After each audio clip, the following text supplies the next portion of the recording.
Alright, hello and welcome to Ashgabat Cat, so let's play that. Today, we're going to briefly return to the scary, frightening world of completely random MAME games, just to remind ourselves what we're missing.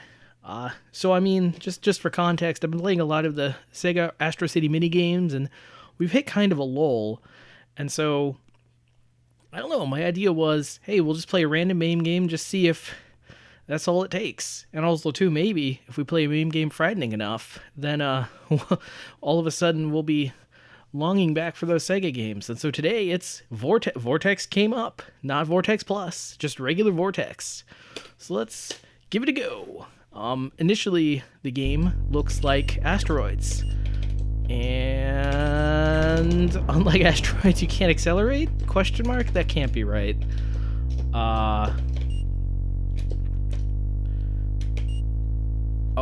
Okay, that is not the way I would set up the game.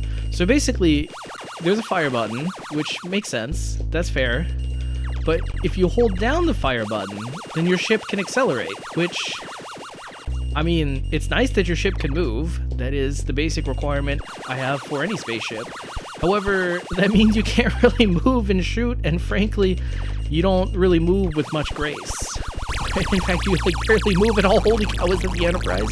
What?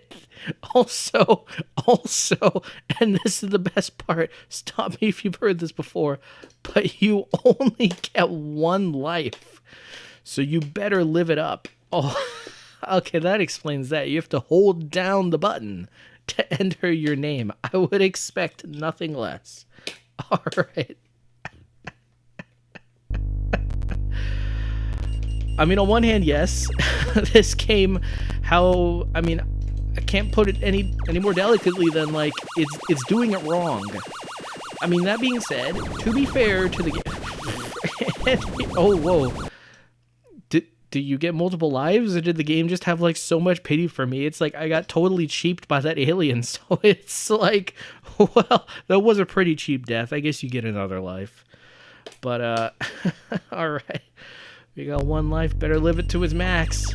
Because you know what? You only live once or twice if the game deems you sufficiently sad. Also, too, I don't know if you've noticed, but there's only one high score, I think. And it's like the one you set. Well, you get like one high score and that's it.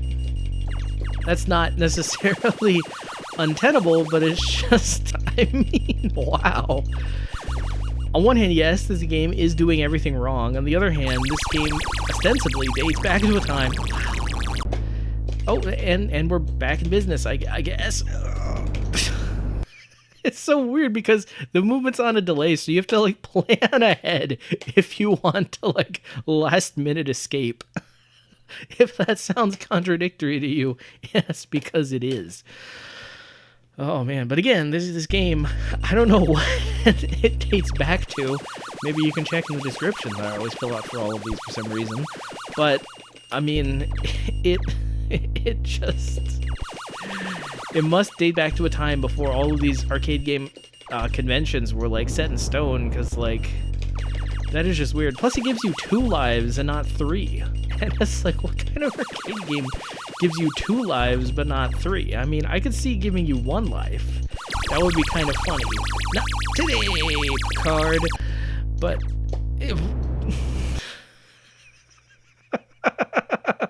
let's just say that trying to turn while you move is not a venture that is guaranteed to succeed, let's say. I also like how there are just so many shapes and so many different points, but, like, it doesn't matter. It's all the same shape. I also love that, like, the only visual flair they could do with the title is just have it flash. But I mean, hey, when life gives you 2 colors, when life gives you 1 color, you use that color to its fullest. Alright, I wonder if some of these are power-ups, although I think this was before power-ups were invented. Usually I would say a statement like that with sarcasm, but, like, not today. I think that this game actually was before power-ups. That really makes me curious, though, because, I mean, again, it is very clearly patterned after Asteroids, perhaps a little too closely. I feel like this game... Oh, nice. Oh, what is... And it's stage 2, I guess. There's no real external acknowledgement that you made it to the next level. Not that you need one. But it is crazy how much it's patterned after Asteroids, and yet how different from Asteroids it feels. Now, one interesting thing is this apparently is like a pixel-based game, but then Asteroids was all about that those vector graphics. Also, too, I want to say Asteroids had like a spinner or something. So, like, if you want the full experience, then you're going to have to, I don't know, get a spinner or something. And I mean, again, enough of these spinner games show up. Maybe I should. But I don't have a spinner, and so I'll make do with this. So, yes, while its control scheme is slightly cumbersome, let us say, I mean, again, shoot, and then if you hold down shoot, then you get to accelerate. Also, you accelerate in bursts. Actually, it's not quite like that.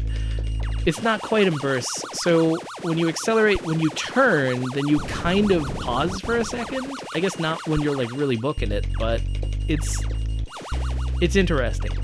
It's very, very interesting. If I was the angry video game nerd, I would decry its movement scheme for being completely unintuitive, and I would probably call this game a piece of shit or some other such invective. But honestly, I can't even get mad. Like, this is a game that was at the very forefront of games. I mean, it has to be. Either that or this game was made as a lark. But, like, this is a game on the very forefront of games, and so I'm going to cut them some slack. They did pretty well. I mean, they also did Asteroids, but they did pretty well. Reminds me when Sergio Leone completely ripped off Akira Kurosawa when he made, what was it? It was the first one, Fistful of Dollars or something? I forget. But it is basically Sanjuro shot for shot, which is great because the opening scene is like the cowboy guy just walking into this Mexican village and then going to the local water well and then using the scooper to scoop himself a drink of water, which is hilarious because that's not something you do at all in Mexican culture, in Western culture. That is exclusively a Japanese thing. So it's even more blatant that he's just literally ripping off Sanjuro shot for shot. That is a long story, but trust me, it gets better. Because Akira Kurosawa, when he like saw that film, he was reported to have said, "I like that film. Unfortunately, it's my film." And he won the court case, and because I mean, yeah, Sergio Leone got his ass sued for that. Akira Kurosawa totally won that court case. So I wonder if the Asteroids people ever entered into a court case against Vortex. Somehow I doubt it. I mean, this is just such a fly-by-night sort of thing. Not Vortex in particular, but I feel like arcade games back in the 70s, like back when people didn't even really understand what video games were. And frankly, ironically, we're somewhat more open-minded about what video games were and could be. But anyway, you've got two versions of Asteroids. Which would you choose? Oh, Asteroids. Please choose Asteroids. Do not choose this game. However, if your choice was this game or nothing, and you were in, like, I don't know, a doctor's lounge or something, and you had some sort of operation coming on, and it's like, well, this game or nothing, because, I don't know, the doctor's a huge fan of this game. Well, I'd say, hey, this game over magazines, man. Like, you gotta keep things in perspective. Holy cow, that is... Everything just sped up, but, like, this is not the kind of game where you are equipped with the tools to deal with everything speeding up. It's great because everything was moving so fast. I don't know if I was winning, or I don't know if I won, or if I just lost. And frankly, there's not much difference. But you gotta keep things in perspective. I mean, yeah, even the worst video game might be a little unfun, but isn't it more fun than the worst magazine? Today, Kirk. And, yeah, you just gotta keep an open mind with things. You just gotta enjoy things while you can, and get to level 2 if you can. And you know what? That may not be the greatest achievement of mankind. Maybe there are 1 million people online who played all the way through Vortex and beat the secret final boss, although I highly doubt there's anything more, any gameplay-wise, than just this one screen. And yeah, maybe they beat it all. Maybe they beat it all in record time. Maybe they're replay burners. Either way, you just got to enjoy what it is you got, what it is you can do. And you know what? I have enjoyed this game, Vortex, for all that it's worth. However, its worth has rapidly reached an end. So on that note, this cat's got a scat.